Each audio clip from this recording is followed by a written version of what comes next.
नमस्कार, मी Rajani frontline news Maharashtra या राष्ट्रीय यूट्यूब पोर्टल चॅनेलमध्ये आपले सहर्ष स्वागत करत आहे. गंगाईलॉन येथे झालेल्या खून प्रकरणी करवीर पोलिसांनी काढली संशयितांची धिंड. महेश राख यांच्या खून प्रकरणातील 8 संशयितांना आज करवीर पोलिसांनी फुलेवाडी बोंद्रेनगर परिसरात फिरवले.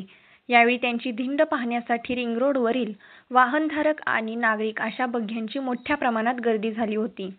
बायकोला पळवून नेल्याच्या कारणावरून 13 सप्टेंबरला महेश राख यांचा निर्घृण खून झाला होता.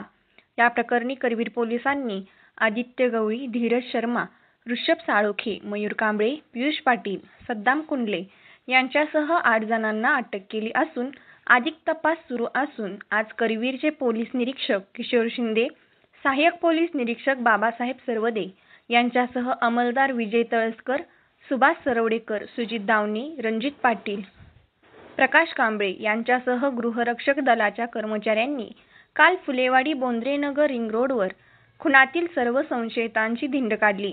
तसेच गंगाईलॉन येथे खुनाचं स्थळ, त्यानंतर सिद्धार्थ गवळीच्या घराजवळ ज्योती पेट्रोल पंप, दत्त कॉलनी परिसरात त्यांनी कशा पद्धतीनं दहशत माजवली याची माहिती संशयितांनी पोलिसांना दिली.